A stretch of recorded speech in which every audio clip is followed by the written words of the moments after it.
bit of pride will not enter Jannah. So the question is, if I have any advice about this issue and how to protect yourself, right? First thing is to understand what the hadith means.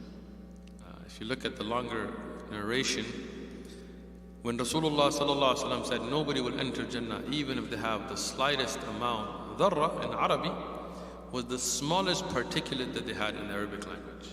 Some people say atoms, whatever, because that was the least thing they could name. So even if somebody has the lightest form of kibr, of pride in their heart, they will not enter Jannah.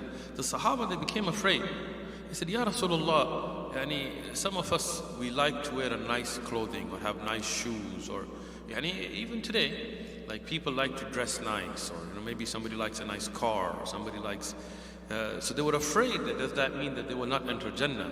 Rasulullah sallallahu alaihi wasallam said, "Laysa bidhalik." That's not it. He explained to us what does it mean kibr, what does it mean pride. He said it is to reject the truth and to look down on others. Right? So that's the first thing to understand. This is not about, oh, why is he dressed so nice? Oh, why she got to wear that nice abaya? No.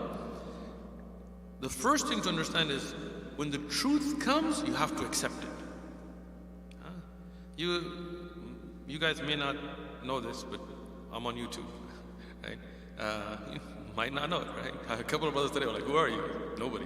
Well, we have these debates on YouTube, right? And you get people out from different backgrounds. You can watch them if you like. And many times, we put the hujjah on them. Like, by the will of Allah, we clearly show them the contradiction in their book. We bring them miracles from the Quran they cannot respond to. We bring them evidences from the ahadith about the splitting of the moon they cannot respond to. Like the hujjah is put, right? But they still deny it. That is kibr, right? Sometimes we go out to different places, different masajid. I'm going to talk about Muslims now, right? And you go there and they have some kind of bid'ah, right? Like people think that because, I'm better known than before, I'm not going to talk about this, so I'm going to talk about this stuff because I don't really care if people like me or not, right? So you go there and you see some bid'ah going on and you tell them, akhi, this is bid'ah, right? Rasulullah sallallahu didn't do it this way. Rasulullah sallallahu forbid this. This is bid'ah, this is not from the Quran, it's not from the Sunnah. And they don't care. Like, whatever. My Shaykh said it's okay. So, who are you? Right? Who's your Shaykh? Qala Allah, qala Rasul, right? So, kibr first off is to reject the truth. When something from the Quran is made manifest, something from Sahih Ahadith, something that we know is established, we must accept it. And if we have a little bit of dislike for it, then it will not let you enter Jannah. That's from the kibr. And the second thing is those who look down on others. If Allah blesses you with a Ferrari, may Allah bless you with a Ferrari. Alhamdulillah. If Allah blesses you with 10 mansions and your own helicopter, may Allah bless it for you. But don't look down on others. Many of the Anbiya were rich. It's not about being rich and poor. Right? Some Anbiya they were poor. Allah subhanahu wa ta'ala put them in a situation where they didn't have. But some of them, worldly wise, right? Some of them were rich, like Dawood alayhi salam and Sulaiman alayhi salam, and they had wealth. But they never let that interfere with their connection with Allah subhanahu wa ta'ala. They never looked down on others. Right? Some of the Sahaba were wealthy. Abdurrahman bin Auf, Uthman bin Affan, and others, right? Some of the Sahaba were wealthy at the time of death. Their mirath, when we study the ahkam of inheritance, some of them left a lot of inheritance. Some of them had nothing, like Abu Darda and Abu Dar al-Ghafari and others. Some of them there died alone, zahid. Right? Doesn't mean one is successful over the other. Doesn't mean one had kibr over the other. I know people that are broke that have kibr. They're broke and they're proud. Right? And they look down on others. And they always want to find faults in others, right? So that is kibr. May Allah protect us, right? How do you protect yourself? Look, first and foremost, always develop a relationship with Allah subhanahu wa ta'ala. Have something with Allah that is secret between you and Allah. Give some sadaqah, spend some time, even if you're traveling. One of my Shaykh Abu Muhammad, Aminullah, may Allah protect him, I traveled with him, he used to always have a time that was just between him and Allah. Even if it was a very busy place, he would, you would be in a place where a lot of people would crowd him and things. He would find time, close the door, this is my time with Allah, and he would sit and just contemplate, tadabbur.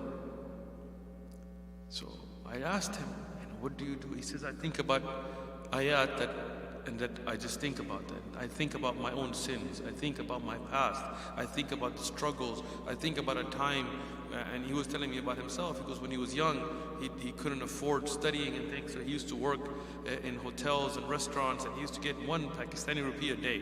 Can you imagine? Like, that's like a cent nowadays, right? Or less than a cent. Right? And he goes, that's what they would give me, and I would try to go study at night, and I would, the people would be like treating you like, hey, you come here. I remember those times, so it balances me out. So I don't let this get to me. Right? I think about Allah. Every day he had his time with the Quran. Every day he has a time with dua. So we need to have that. And that is one way you can protect yourself.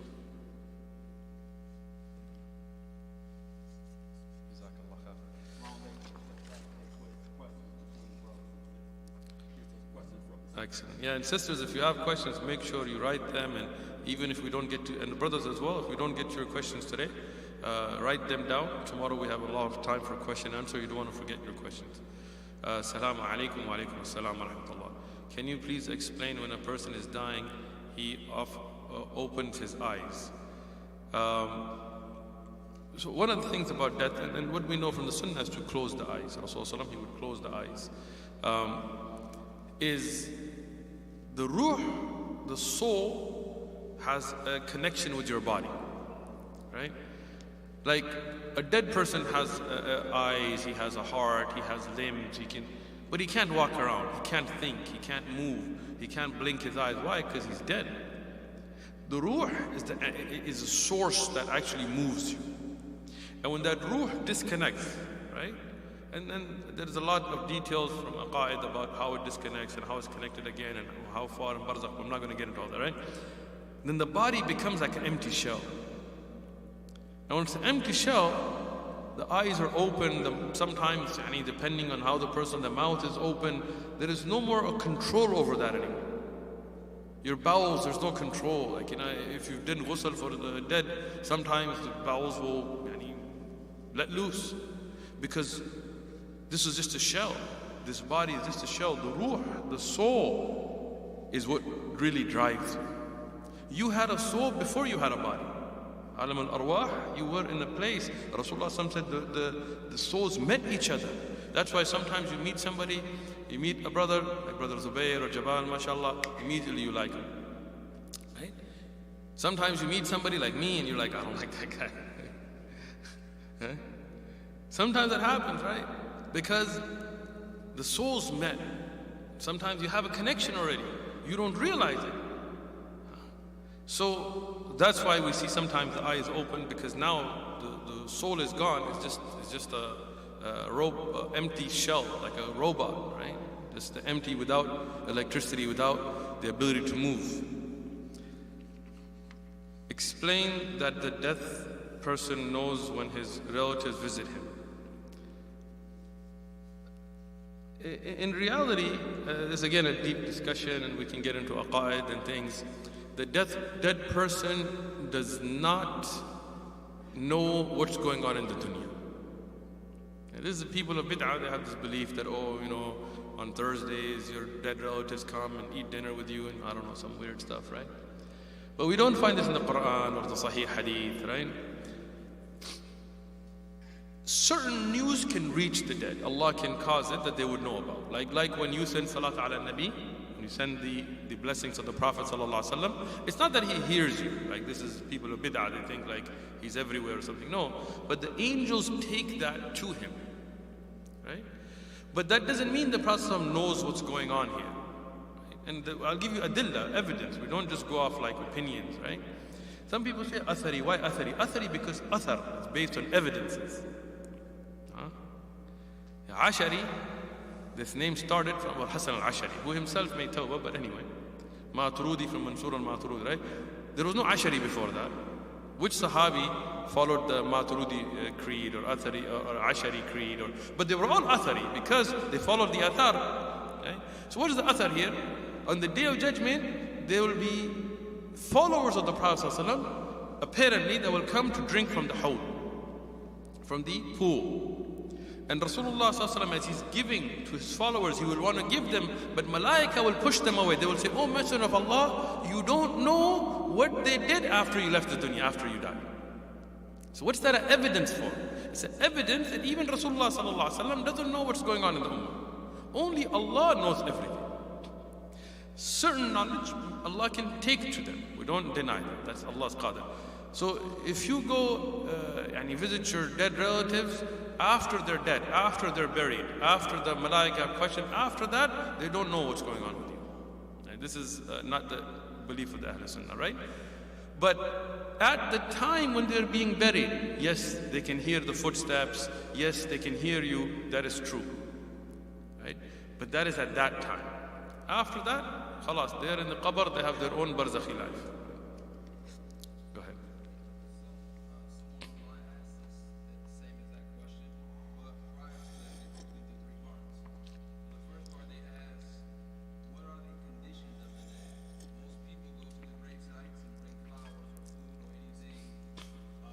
Food? Really? They bring food? They often think that they can hear them or appreciate the visit or even acknowledge the situation. MashaAllah. What are the conditions of The the dead? dead are dead. They don't hear. They are in the barzakhi life. And again, I know about Kitab al-Ruh, I know about the khilaf on this issue, I know about the different aqwal, I know about the different adillah, I taught it. I'm not going to go in detail here. But the reality is, if we look at the Quran, that the one who passed away, khalas, I mean, after the time when the malaika leave, when the people leave and the malaika question them, that's their time in the qabr. Now they're in the barzakhi life, right? Allah subhanahu wa ta'ala can do everything. Like for example, Allah subhanahu wa ta'ala caused some of the anbiya to meet the Prophet alayhi salatu wasalam on Isra al-Mi'raj. Yes, that is Allah's qadir on that. But that is not the regular that people walk around and know the news of what's going on and things. Even that, if we look at the actual Isra al-Mi'raj, the anbiya, when they asked the Prophet ﷺ, they asked about the conditions.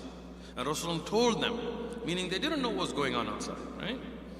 So once somebody is dead and past that time, at the time of burial, yes, they can hear you, right? They can hear the footsteps. We know that from the hadith, yeah? We know when the mushrikeen of Mecca were dead, before they were buried, I think Rasulullah addressed them. Yes. But after that time, khalas, that's it. After they're buried, people walk away, the malaika begin their questioning, their connection with this world is now finished. Except what Allah subhanahu wa ta'ala wills. Taking flowers to the grave, I don't see any dalil in the sharia for this. Again, I think Shaykh Kareem is better qualified than me to answer all of these questions, but there is a hadith where Rasulullah sallallahu alaihi wasallam cut a plant or a branch and he put it on a grave for it to make it easy for them. And some people take this as a dalil to plant plants on graves. But what is rajih? What is correct about this? That this was special for the Prophet ﷺ because his shifa was there, right? Because we don't see Sahaba after that like Abu Bakr and Umar, Uthman, Ali, Hassan, Hussein radiyallahu anhum doing that, going and planting plants on graves. So what is correct is you don't take flowers, especially you don't take food. I don't know who's going to eat that, right? You think they're going to like come out of the graves like some kind of zombie? They're going to like, yes, I love barbecue chicken. I'm glad you brought it, right? You're going to have some rats eating it, something, right? This kind of usually goes from the traditions of kuffar. Like the tradition of kuffar, like you see some kuffar, like astaghfirullah, I knew like people that I grew up with, they would go put cigarettes on the grave. Like it's bad enough that you smoked in your regular life, now you want them to die and smoke in the grave. And what would happen is they would walk away and some homeless dude would go and pick up those cigarettes and thank you for it, right? So all this is nonsense. Look, if you want to do something good for your parents, your dead relatives, give sadaqah jariyah, make dua for them, live a good life. This is it. Right? When you die from this dunya, everything ends except three, right?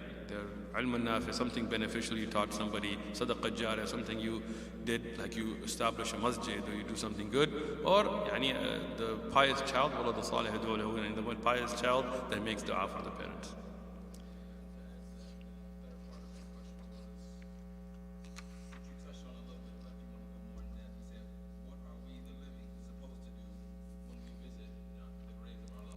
Khalas, that's beautiful, right? You go, you make the dua, what is from masnoon, what is established from the Prophet ﷺ for the people of the grave. You address them, yes, in the dua, because you're making dua for them at the graveside, right?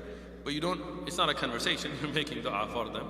You can, for the dead relatives, for example, if you give sadaqah jariyah and things like this, if your parents, for example, hadn't performed Hajj, you can go perform Hajj for them. If they were missing some of their fasts, you can fast for them. If they had debts, you can pay off their debts for them. Things like this, you can honor, like for your parents, you can honor your parents' loved ones, right? If your spouse dies, like Rasulullah sallallahu alaihi wasallam, he used to send gifts to those that Khadija radiallahu anha loved even after she died, to show that attachment he had to his wife. So those things are good. But things like going to the grave and reading Quran at the grave, the grave is not a place to read Quran, right? People bring da'if ahadith. I'll give you sahih hadith. Rasulullah sallallahu alaihi wasallam said, don't let your houses become like graveyards. Read Quran in them. What does that mean? That the graveyard is not a place for reading Quran, right? Don't bring me Ibn Umar da'if ahadith and things. Go look up at the Sunnah, right? I'm going to bring you sahih marfu'an from an-Nabi alayhi salatu wasalam. So going to the maqbara and reading Quran there and things is not established, right? Rather, if you go to the graveyard, make the dua for them, not to them, for them, as from the sunnah, and remember death when you're at the graveyard. This is something you should do. In your life, do good, have good akhlaq, give sadaqah, live well, and this will be, especially for your own parents, this will be a sadaqah for them. That's it. 3 parts then. Assalamu alaikum. Wa alaikum assalam wa rahmatullah. MashaAllah. Can we take the perspective of Islam from psychologists and inspirational scholars like Sahil Adim, or is he too controversial? I don't know who Sahil Adim is. So, to be very honest with you, I restrict myself on purpose from not knowing a lot of people. We have Shaykh Kareem, mashallah, I listen to his things, yes. We have Imam Ulema overseas, I listen to their things, yes. But that's pretty much it. Like I don't follow a lot of YouTubers, I don't even watch my own videos, to be honest with you. Unless I have to check something in it. So, I would not take Islam from psychologists or inspirational speakers. I would take my Islam from ulama. Ulama upon the kitab wa sunnah. Ulama that bring you adillah, evidences. Ulama on the aqidah sahiha. Islam is not something to philosophize. Islam is not something for you to be like, to me this ayah means. Who cares what it means to you? What does the ayah mean? What did Allah say about this ayah? How did Allah explain the ayah? How did the Prophet ﷺ explain it? How did the Sahaba, how did Ibn Abbas and Ibn Mas'ud and Ubay ibn Ka'b radiallahu anhum, how did they explain it? How did Mujahid and Dhahak and Ata and those tabi'un explain it? How did the classical ulama based on evidence like Tabari and Ibn Kathir, and how did they explain it? How does the Arabic language, that's how you understand Islam. Not because, oh, it makes me feel good. And I'm just going to tell you this, be very careful of people that give talks to entertain. Okay?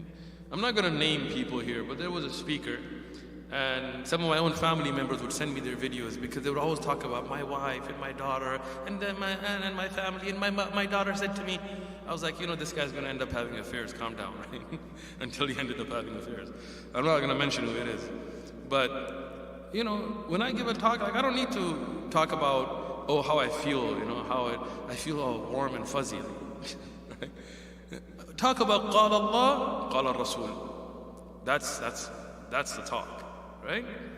Anything that's entertainment is a waste of time. Anything that's beneficial, that increases your knowledge, that increases your iman, that's who you need to listen to.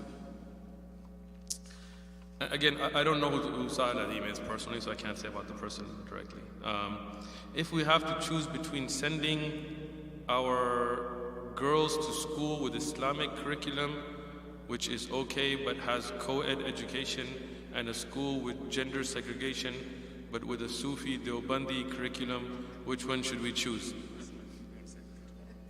Okay, we'll finish it. We'll answer it. I can't not answer that, and I already read it. That's a difficult, and sorry, the other questions that came in, we're going to save them. Tomorrow we'll answer them. I don't want anybody to think that we're going to ignore their questions. To be very honest, I would say between those two situations, homeschool them. I homeschooled my kids.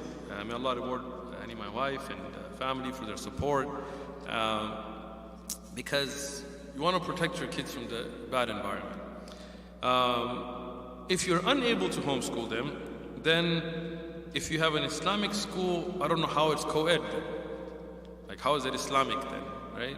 If children past a certain age are sitting together and, hanging out, then I don't know how that's an Islamic school, right?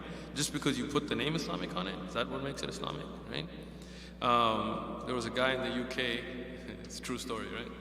When early on, when the people started sticking to halal meat, they started seeing halal meat shops everywhere in the UK. And this non-Muslim guy, this is like the 70s, 80s, I don't know, right? My aunt was telling me about this. She said this non-Muslim guy saw that the meat shop that said halal, people would go to a lot. So he was like, what is this halal? They're like, this is the Islamic diet or whatever. And he's like, man, every time I see a halal sign, I see a lot of people there. So he just started putting halal sign on his shop. So one day he had halal pork chops. So just because you put Islamic in the title doesn't mean you're Islamic, right? But again, if the co-education is on the younger kids or they're very young and things, then okay, there is some leeway there because they're not at bulugh and they're not close to bulugh and all of that. But past that, we cannot accept that as Islamic. Regarding the Sufi Deobandi curriculum, it also depends how much they push the curriculum. But if they have, and Deobandi has two subsects, there's Hayati and Mamati, right? One of them believing that Rasulullah sallallahu alaihi wasallam is alive, like in the worldly life, and went and laid the bricks for Deoband and all this craziness, right? Then obviously you don't want to corrupt your kids' aqidah, right? If the Sufism is such that they believe in worshipping graves or making dua to other than Allah, or they're teaching your children bid'ah, then that you're not protecting them in any way that way, right? But if the people who run it maybe have some issues, but they don't push that on the kids and the environment is good and their aqidah is not going to get affected, then you can make your own judgment calls there. But I wouldn't suggest either one of those scenarios. You have to review them and see which one is less harmful. May Allah protect you and protect us. When a person dies, the angel and the jinn that is with them in life, what happens to their jinn? Excellent. Good question. Everybody has malaika, angels, more than one, that are assigned to you. Katibin, those that write your deeds, those that protect you, those that make dua for you. And there are those that, the qareen or whatever, the one that whispers to you and so on. For the malaika, we know that they don't die with the death of a person, right? Meaning that they have their own life. They do die as well. Before the day of judgment, everybody will die. Even Malik al-Maut, I mean, everything will die, right? But their death is not with the death of the person, right? Their death, those that are making dua for you, maybe they will make dua for somebody else. They have their own lifespan. The jinn as well, we don't have any dalil to say that those jinn die at your death. Whether they're assigned to somebody else or how they go, wallahu a'lam. But jinn also die. They have their own lifespan and they will die at their own lifespan.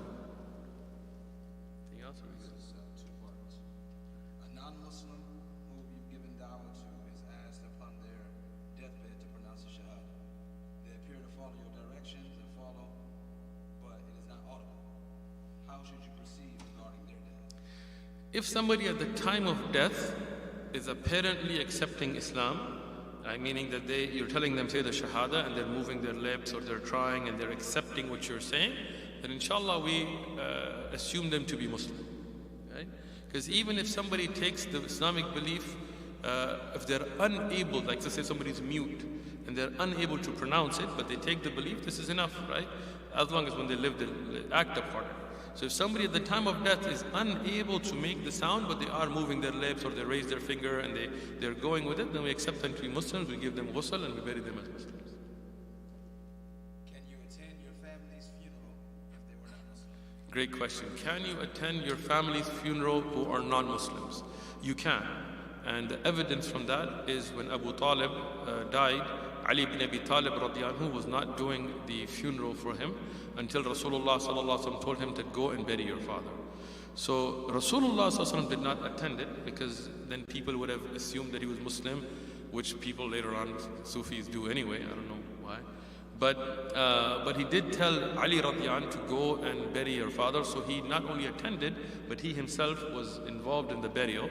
What you cannot do is engage in any religious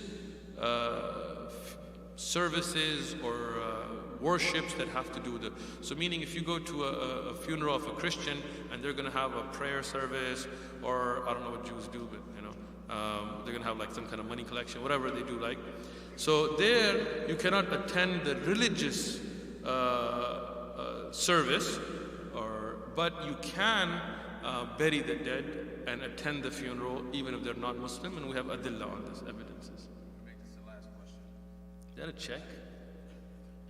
You gotta answer this one. After one soul leaves the body, can that soul make itself known to someone else? I would assume Tell you, when somebody is dead, the general rule is that they are no longer involved in this worldly life. They are not going out and meeting people. They're not going to come and haunt your house. They're not going to come and eat your cookies or Day of the Dead or whatever people have. This is the general rule. Allah subhanahu wa ta'ala makes exceptions to this rule, meaning that, like I said, the Anbiya were dead from this worldly life, but Rasulullah sallallahu alaihi wasallam met them on Isra wal-Mi'raj, right? And there are Sahaba who passed away and they came in the dreams of other Sahaba to tell them that I have a shield, that go pay off my debt and things like this. So those are by the will of Allah subhanahu wa ta'ala. But the general rule is they are no longer interacting with the living world. Whether dead souls meet each other and things, again, the general rule is you are in your own barzakh and you are doing your own thing. But like Musa alayhi salam, he was worshipping Allah subhanahu wa ta'ala even in the qabr. That's something that Allah blessed him with. Regularly, you don't do ibadah in the qabr, right? Some Allah subhanahu wa ta'ala can cause and can allow certain souls to meet others. That's the will of Allah. But that's not the general rule. General rule is now you're in the barzakhi life. Jazakumullahu khairan. Subhanallah.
الله أكبر الله أكبر أشهد أن لا إله إلا الله أشهد أن محمد رسول الله حي على الصلاة حي على الفلاح قد قامت الصلاة قد قامت الصلاة الله أكبر لا إله إلا الله. شيخ كريم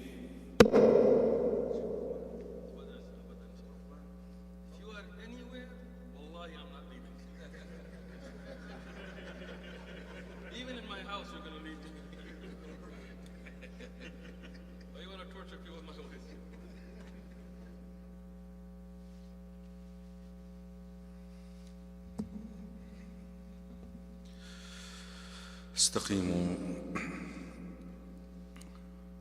الله أكبر.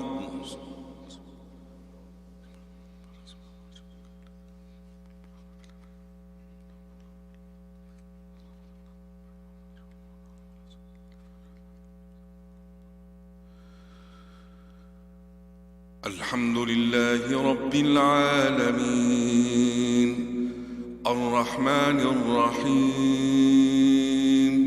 مالك يوم الدين نعبد وإياك نستعين اهدنا الصراط المستقيم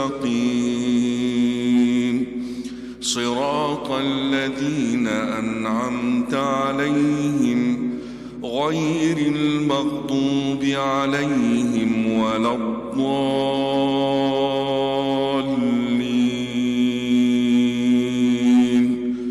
آمين.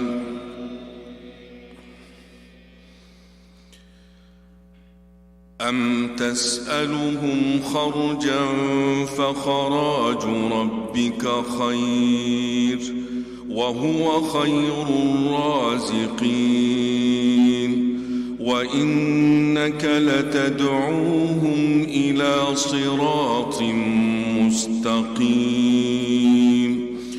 وإن الذين لا يؤمنون بالآخرة عن الصراط لناكبون ولو رحمناهم وكشفنا ما بهم من ضر للجوا في طغيانهم يعمهون ولقد أخذناهم بالعذاب فما استكانوا لربهم وما يتضرعون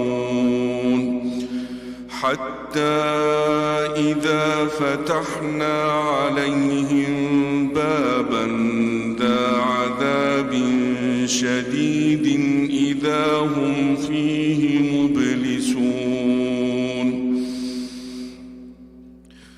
وهو الذي أنشأ لكم السمع والأبصار والأفئدة قليلا ما تشكرون وهو الذي ذرأكم في الأرض وإليه تحشرون وهو الذي يحيي ويميت وله اختلاف الليل والنهار أفلا تعقلون بل قالوا مثل ما قال الأولون قالوا أإذا متنا وكنا ترابا وعظاما أإنا لمبعوثون. الله أكبر.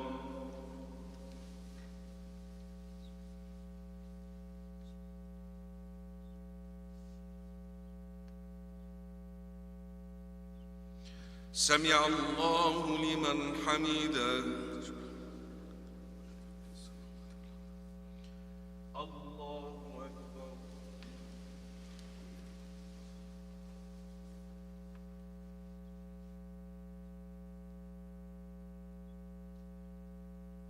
الله أكبر.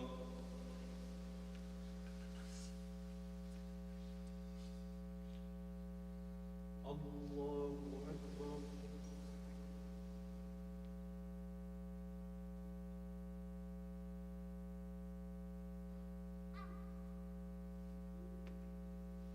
الله أكبر.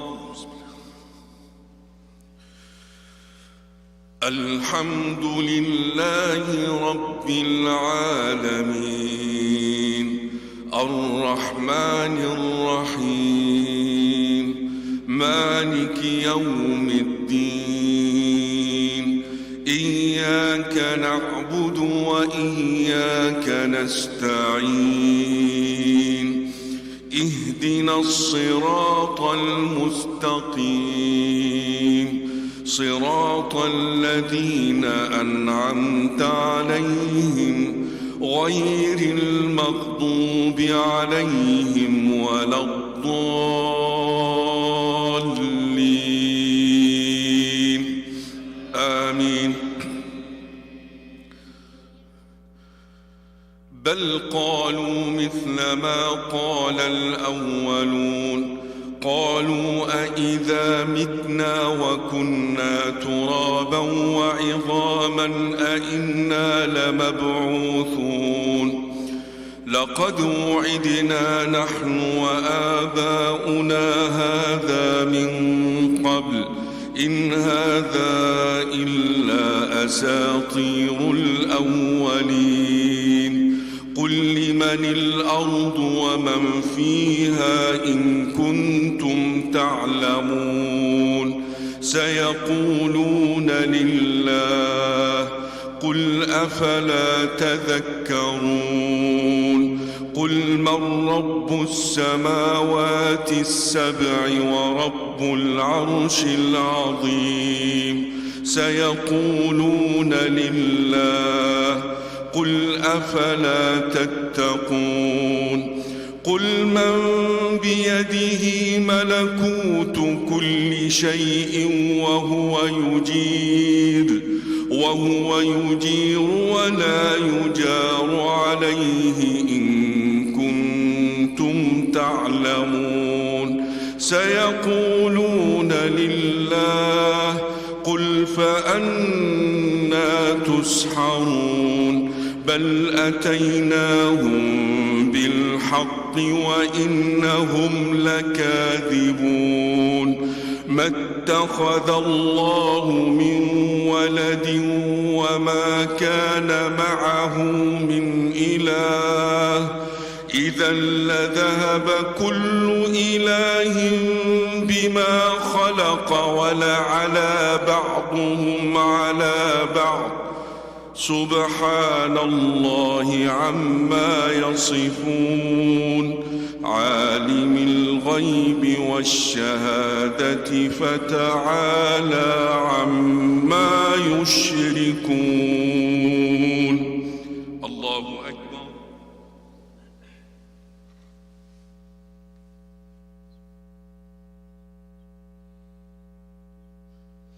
سمع الله لمن حمده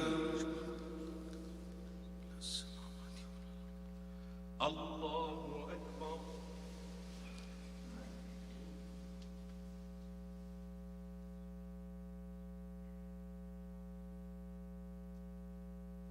الله أكبر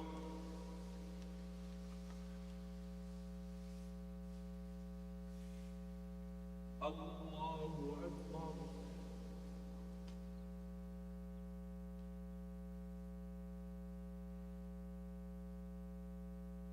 الله أكبر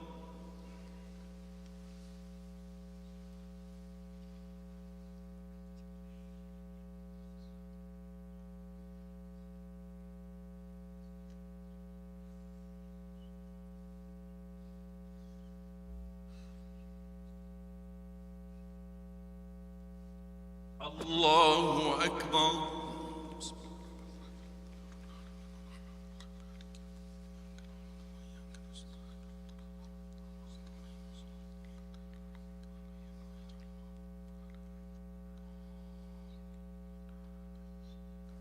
الله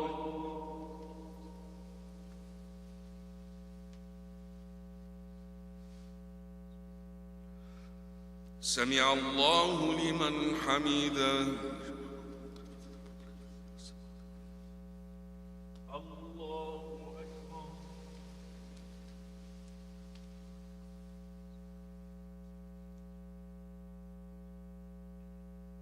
الله أكبر الله أكبر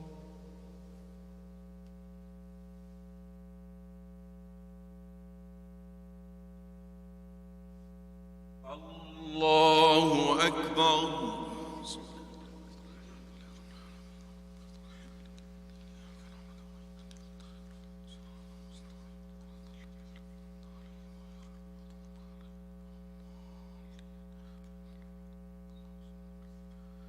الله أكبر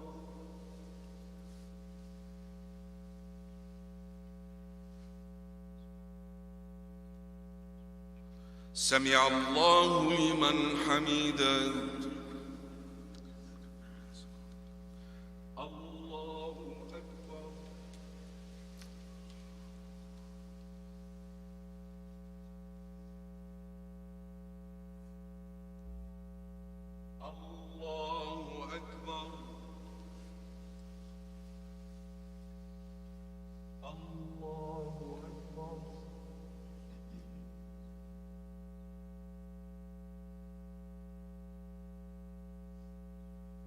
Allahu Akbar.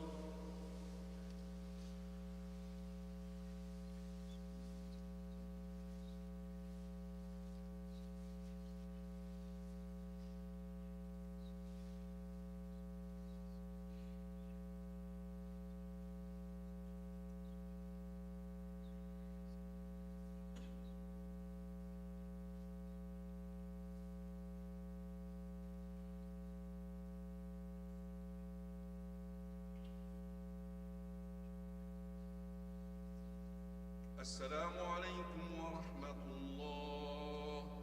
السلام عليكم ورحمة الله.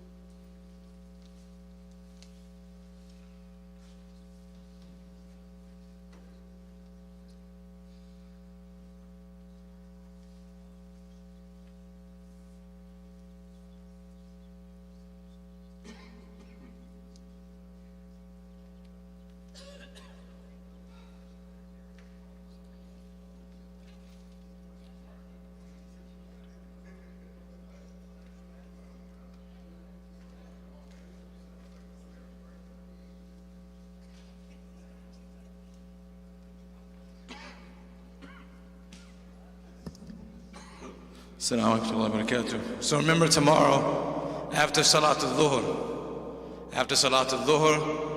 both Shaykh Uthman Farooq and Shaykh Kareem Abu Zayd, they give their, their final lecture and open question and answers. So whatever you want to ask about, you can ask, inshallah ta'ala. Anything that you missed in asking, we also have our Shaykh Mas'ud, Hafidhullah ta'ala, who can answer any questions as well, additionally. Barakallahu feekum. Inshallah, we'll see you guys tomorrow. We'll also have some lunch as well, inshallah ta'ala.